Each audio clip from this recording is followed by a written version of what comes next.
Hello दोस्तों, स्वागत है आप लोगों का फिर से एक बार हमारे इस यूट्यूब के चैनल में। आज मैं आपको बताने वाला हूँ भौगोलिक उपनाम भारत का और विश्व का। यानी विश्व और भारत में कुछ ऐसे स्टेट हैं या ऐसे देश हैं जिन्हें उनके उपनाम से भी जाना जाता है। आइए वो कौन कौन से शहर हैं या देश हैं इसके बारे में हम लोग जानेंगे। इस वीडियो को शुरू करेंगे, लेकिन अभी तक आप लोगों ने लाइक और सब्सक्राइब अब तक नहीं किया है तो इसको सब्सक्राइब कर दीजिए और अपने दोस्तों के साथ शेयर भी कीजिए। इसका जो पीडीएफ है इसका आपको लिंक डिस्क्रिप्शन में मिल जाएगा, जहां से आप इसको एक बार जरूर से जरूर चेकआउट कीजिएगा। चलिए सबसे पहले हम लोग बात करते हैं स्वर्ण मंदिर का शहर। स्वर्ण मंदिर का शहर इसको किसको कहा जाता था? अमृतसर को। पोप का शहर, जहाँ पोप रहते हैं उसको कौन शहर का नाम है? रोम। बंगाल का शोक किसे कहा जाता है? तो इसे दामोदर नदी को बंगाल का शोक कहा जाता है। और आप लोग बताइए कि बिहार का शोक किसे कहा जाता है? बिहार का शोक किस नदी को कहा जाता है? ये आप लोग कमेंट करके हमें बताइए। हाईटेक सिटी हैदराबाद को कहते हैं। वहीं बात करें कि भारत का स्विट्जरलैंड किसे कहते हैं, तो कश्मीर। और धरती का स्वर्ग किसे कहा जाता है? तो ये भी हमारा कश्मीर है। चलिए अगला जो टॉपिक है वो है हमारा भारत का मैनचेस्टर किस शहर को कहा जाता है? तो इसे कहा जाता है अहमदाबाद। अहमदाबाद। और दक्षिण भारत का मैनचेस्टर किसे कहा जाता है? तो यह है कोयम्बटूर। कोयम्बटूर। उसी तरह उत्तर भारत का मैनचेस्टर किसे कहा जाता है? तो कानपुर। याद रखिएगा, भारत में लगभग लगभग बात करें तो 3 मैनचेस्टर हो गए। एक भारत का मैनचेस्टर जिसे अहमदाबाद कहते हैं, और दक्षिण भारत का मैनचेस्टर जिसे कोयम्बटूर कहते हैं, और उत्तर भारत का मैनचेस्टर जिसे हम लोग कानपुर कहते हैं। चलिए अगला जो हमारा क्वेश्चन है वो है श्वेत नगर किसे कहते हैं? तो यह है बेलग्रेड। बेलग्रेड याद रखिएगा। चीन का शोक किसे कहते हैं? तो यह है हवांगो नदी। किसे कहते हैं? हवांगो नदी को। हवांगो नदी को। अगला है मध्य रात्रि के सूर्य का देश किसे कहा जाता है? तो यह है हमारा नॉर्वे। यूरोप के खेल का मैदान, यानी यूरोप के खेल का मैदान किस शहर को कहा जाता है? तो यह है स्विट्जरलैंड। सफेद हाथियों का देश किसे कहा जाता है? तो थाईलैंड को कहते हैं। उगते हुए सूर्य का देश किसे कहा जाता है? तो जापान को। अगला जो हमारा क्वेश्चन है वो है हजार झीलों की भूमि किसे कहते हैं? तो यह है फिनलैंड। अगला है नील का उपहार या नील का वरदान किसे कहते हैं? तो मिस्र को कहते हैं। याद रखिएगा, मिस्र, जिसके नील नदी के किनारे ही मिस्र या मेसोपोटामिया नाम का एक जो सभ्यता था उसका जन्म हुआ था, ये भी कह सकते हैं। उससे पहले आप लोग कह दें कि अभी तक आप लोगों ने सब्सक्राइब नहीं किया तो कर दीजिए और दोस्तों के साथ शेयर कीजिए, जल्दी जल्दी सब्सक्राइब कीजिए। अगला है हमारा डूबते सूर्य का देश किसे कहा जाता है? तो डूबते सूर्य का देश कहते हैं ब्रिटेन को। और उगते हुए सूर्य, जैसे हम लोग यहाँ पढ़ा है, हम लोगों जो जापान के हम लोग पढ़े थे उसके बारे में हम लोग का क्या चाहिए? उगते सूर्य का देश किसे कहा जाता है? तो जापान को। धान का कटोरा किसे कहेंगे? तो छत्तीसगढ़ को कहते हैं।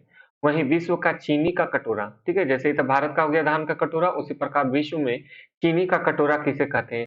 जिसे कहते हैं क्यूबा को। किसे कहते हैं? क्यूबा को। क्यूबा को इस तरह से भी याद रख सकते हैं कि चीनी का क्यूब होता है, जैसा कि हम लोग जानते हैं चीनी का क्यूब होता है, उसी प्रकार से क्या चीज क्यूबा आ गया। भारत का पेरिस किसे कहा जाता है? तो जयपुर है। वहीं बात करें कि अगला जो है गुलाबी शहर किसे कहा जाता है? तो जयपुर को। गुलाबों का शहर किसे कहा जाता है? तो चंडीगढ़ को। भारत का पिट्सबर्ग किसे कहा जाता है? तो जमशेदपुर को। याद रखिएगा, भारत का पिट्सबर्ग जमशेदपुर को कहा जाता है। अगला है यूरोप का मरीज। यूरोप का मरीज किसे कहते हैं? तुर्की का। तो आपका सवाल है यूरोप के राष्ट्रपति का नाम क्या है? इसको आप लोग कमेंट करके हमें जरूर से जरूर बताइए। सांपों का देश किसे कहा जाता है? तो ब्राजील में। ब्राजील में बहुत ज्यादा सांप मिलते हैं, इसलिए उसे सांपों का देश कहते हैं। पूर्व का वेनिस किसे कहते हैं? तो इसे कोचीन कहते हैं। पूर्व का वेनिस किसे कहा जाता है? तो कोचीन को।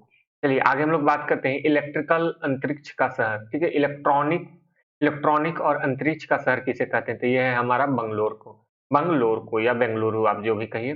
पिरामिड का देश, पिरामिड कहाँ पे है? तो मिस्र देश में, ठीक है, मिस्र में। अगला है हमारा अंडों का कटोरा किसे कहा जाता है? तो आंध्र प्रदेश को। आंध्र प्रदेश को अंडों का कटोरा कहा जाता है। सोया प्रदेश, इसे किसे कहा जाता है? मध्य प्रदेश को। ठीक है, मध्य प्रदेश में बहुत ही ज्यादा सोयाबीन होता है जो हम लोग की जानते हैं, इसलिए इसको सोया प्रदेश के नाम से भी जाना जाता है। Cockpit of Europe, cockpit of Europe किसे कहता था? बेल्जियम को। बेल्जियम को किस नाम से जानते हैं? कॉकपिट ऑफ यूरोप को। भारत का प्रवेश द्वार किसे कहा जाता है? तो मुंबई को। भारत का प्रवेश द्वार मुंबई को। और भारत के मसालों का बगीचा किसे कहते हैं? तो केरल को। केरल को भारत के मसालों का बगीचा कहते हैं। चलिए city of golden gate, city of golden gate किसको कहते हैं? सैन फ्रांसिस्को को। सैन फ्रांसिस्को को। इस्पात नगरी किसे? जमशेदपुर को। इस्पात नगरी Jamshedpur. Land of golden fleece, land of golden fleece किसे कहते हैं? ऑस्ट्रेलिया को। ऑस्ट्रेलिया को। भूमध्य सागर का द्वार, जिस प्रकार भारत का द्वार मुंबई है, उसी प्रकार भूमध्य सागर का द्वार है, उसे कहते हैं जिब्राल्टर, जिब्राल्टर, ठीक है। स्वर्णिम पगोड़ा का देश, इसे कहते हैं म्यांमार को। अगला है हमारा क्वीन ऑफ डेक्कन, किसे कहते हैं? पुणे को, पुणे को। फूलों की डहलिया किसे कहते हैं? हिमाचल प्रदेश को। भारत का बगीचा कहते हैं बेंगलुरु को। और उसी तरह ब्लू माउंटेन किसे कहते हैं? तो पोंगफी चोटी को, पोंगफी चोटी जो कि मिजोरम में है, ठीक है। ब्लू माउंटेन्स किसको कहते हैं? जो कि मिजोरम में है। ब्लू माउंटेन्स, यहाँ से एक और क्वेश्चन बन गया कि ब्लू माउंटेन कहाँ पे है, तो मिजोरम में है, और जिसे फोंगफाई चोटी भी कहते हैं, फोंगफाई चोटी। चलिए अगला है हमारा पवित्र भूमि, किसे कहते हैं? जेरूसलम को, जेरूसलम को पवित्र भूमि माना गया है। मोतियों का द्वीप किसे कहते हैं? बहरीन को, मोतियों का द्वीप किसे कहते हैं? बहरीन को। मरकत द्वीप, एमॉल्ड द्वीप जिसे कहते हैं आयरलैंड को, किसे कहते हैं? आयरलैंड को। धुआं आंसुओं का द्वार किसे कहते हैं? बाब एल मंडब, बाल मंडब। पूर्व का मैनचेस्टर किसे कहते हैं? Osaka, Osaka, Osaka. प्यासी भूमि का देश ऑस्ट्रेलिया है, प्यासी भूमि का देश किसे कहते हैं? ऑस्ट्रेलिया। एशिया का मरीज किसे कहा जाता है? तो चीन का। तो आपको फिर से मैंने पढ़ा दिया है कि यूरोप का मरीज किसे कहते हैं, कमेंट कीजिए। अंध महादेश, अंध महादेश किसे कहते हैं? अफ्रीका को। उसी के साथ साथ हमारा है एड्रियाटिक की रानी किसे कहते हैं? वेनिस को। और हजारों हाथियों की भूमि किसे कहते हैं? लाओस को। हजारों भूमियों की, हजारों हाथियों की भूमि किसे कहते हैं? लाओस को। चलिए आज का ये सेक्शन खत्म हो गया, लेकिन इससे पहले आपको बता दें कि गांधी से रिलेटेड क्वेश्चन, मानव शरीर से रिलेटेड क्वेश्चन, सारा चीज अपलोड हो गया है। पीडीएफ आपको लिंक में मिलेगा, उस वेबसाइट पे आपको एक ले जाएगा। उस वेबसाइट पे आप लोग इस सबको एक बार और पढ़ लीजिएगा, और फिर उसके बाद उसको डाउनलोड कर लीजिएगा। इस तरह से आपका 3 बार रिवीजन हो जाएगा, एक बार अभी और एक बार जब डाउनलोड करने लगेगा वहां पढ़ लीजिएगा, और जो पीडीएफ रहेगा उसके थ्रू। इतना में तो आपको सब याद ही हो जाएगा। चलिए इस वीडियो को समाप्त करेंगे, लेकिन फिर से आप लोग से रिक्वेस्ट है कि इस चैनल को आप लोग सब्सक्राइब जरूर कर लीजिए। आज के लिए इतना ही, थैंक यू।